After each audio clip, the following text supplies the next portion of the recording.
Welcome back to another Midwest Raptor Junkies video. In this video, we're going to be talking about the 5 essential upgrades you should consider doing to your Raptor before taking it off-road.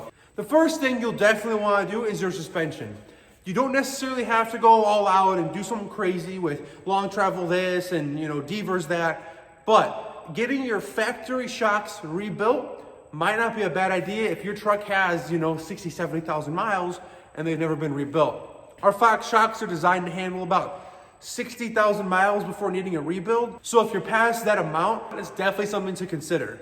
Now, if you do want a bit more go and a bit more show, you could opt for a 3.0 option if your truck doesn't already have that, or a live valve option if you're feeling really fancy and you want to have live valves on your truck.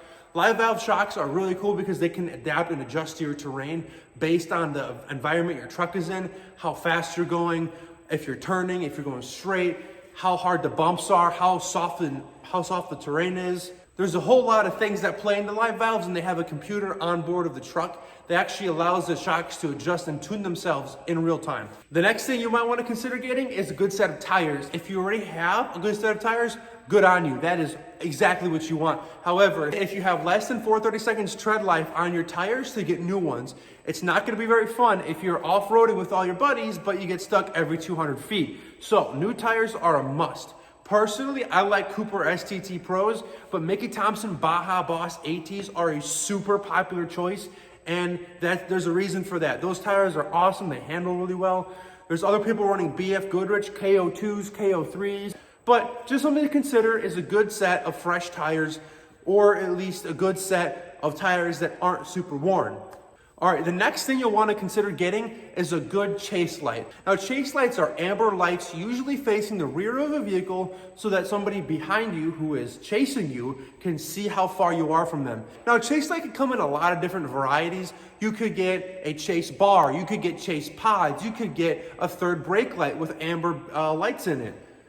Chase lights come in all kinds of shapes and sizes, and there's no one right or wrong way to do it.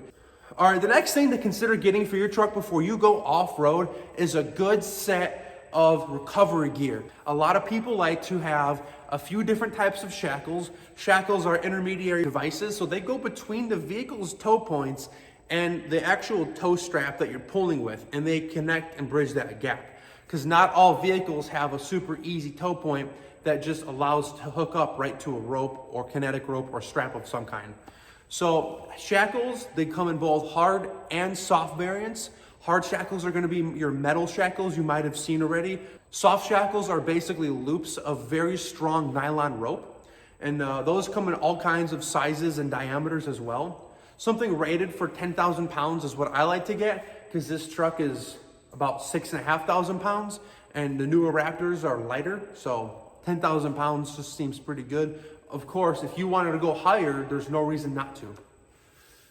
The next thing you might want to get is a nice kinetic rope. Any name brand rope will work really good.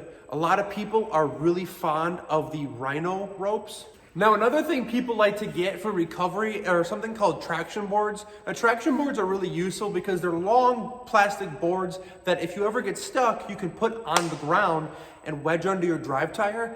And what happens is you can roll up on that plastic board, and that plastic board is full of bumps and raises, so it'll grip whatever surface you're driving on top of.